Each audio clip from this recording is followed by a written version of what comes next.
प्यार, प्यार की शक्ति, प्यार की कला, सबसे प्यार करने की कला, ये जिसमें आएगी वही ऐसी कलात्मक कृति कर सकता है।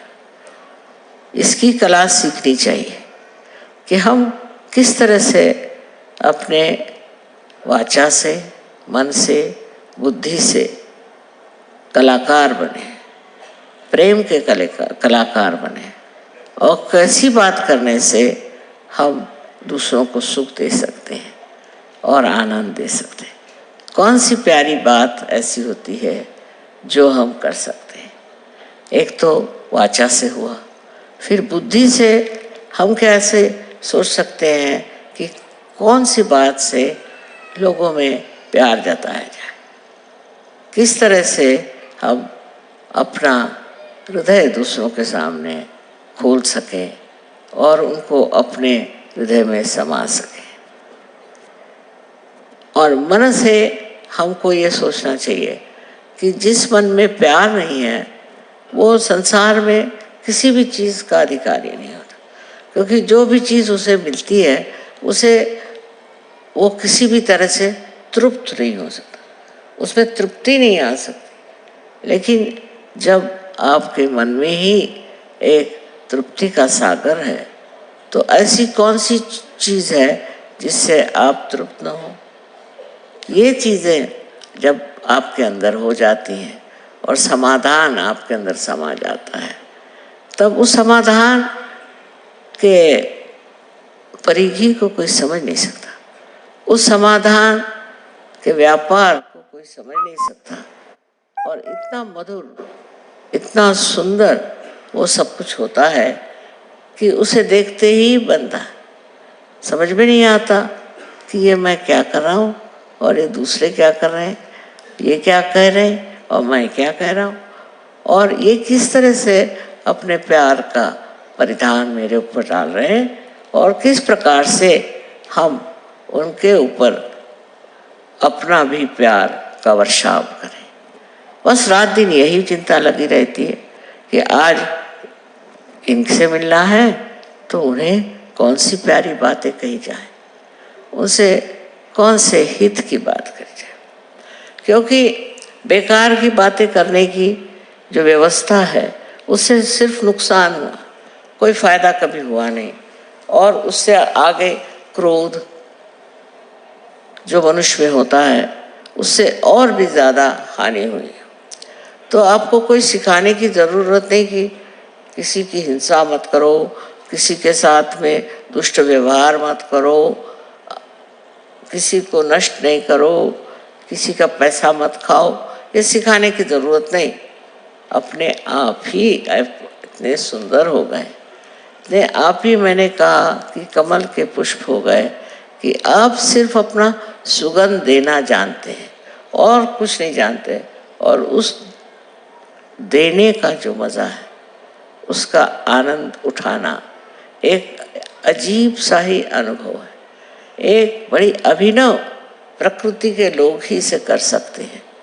आप लोग इस चीज़ के अब मालिक हो गए और ये आपके पास धरोहर रखा हुआ जो था उसका पूरा उपयोग आपने कर लिया, वो चीज़ सब खुल गई, उद्धृत हो गई, अब उसका मज़ा उठाने की बात है। दुनिया में अनेक लोग अनेक तरह के होते हैं, लेकिन आप लोगों को छू नहीं सकते, आप लोगों को परेशान नहीं कर सकते।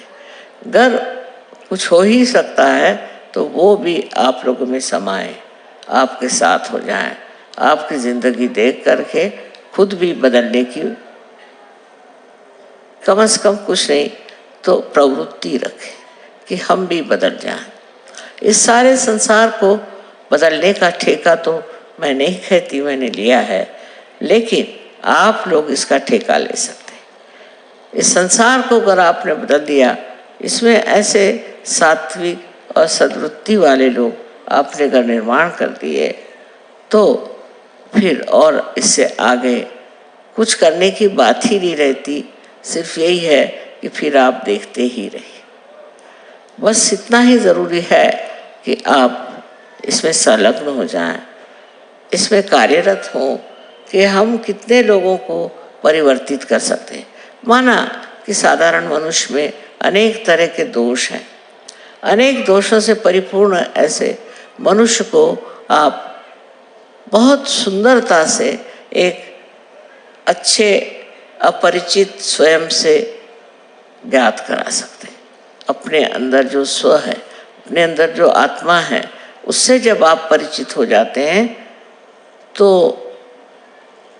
जान जाते हैं कि औरों को भी ऐसे करना चाहिए, और भी अपने को जाने। ये खोए हुए हैं, इनको मालूम नहीं कि ये कितना परम धन अपने अंदर समेटे हुए हैं, तो इनको ये देना ही चाहिए और इनको ये पाना ही चाहिए। इस तरह की बातें जब होने शुरू हो जाएंगी तो आप लोग अपने ऊपर इसकी जिम्मेदारी ले लेंगे कि हमें भी और लोगों को ये उनका परम धन देना चाहिए।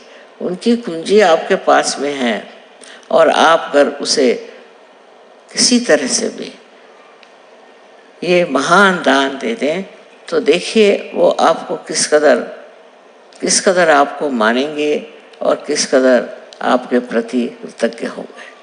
सबसे बड़ा कार्य अब आपके लिए यही है कि जितने लोगों को हो सके उतनों को सहजावस्था में ले आए, उनको ये धन दे दें। और जब ये चीज़ घटित हो जाएगी आप खुद इस कदर उसमें मग्न हो जाएंगे, खुश हो जाएंगे और एक तरह का आनंद जिसको के वर्णित नहीं किया जा सकता आप प्राप्त करेंगे। इस चीज़ को करना है। आज हमारा बर्थडे आपने मनाया, बहुत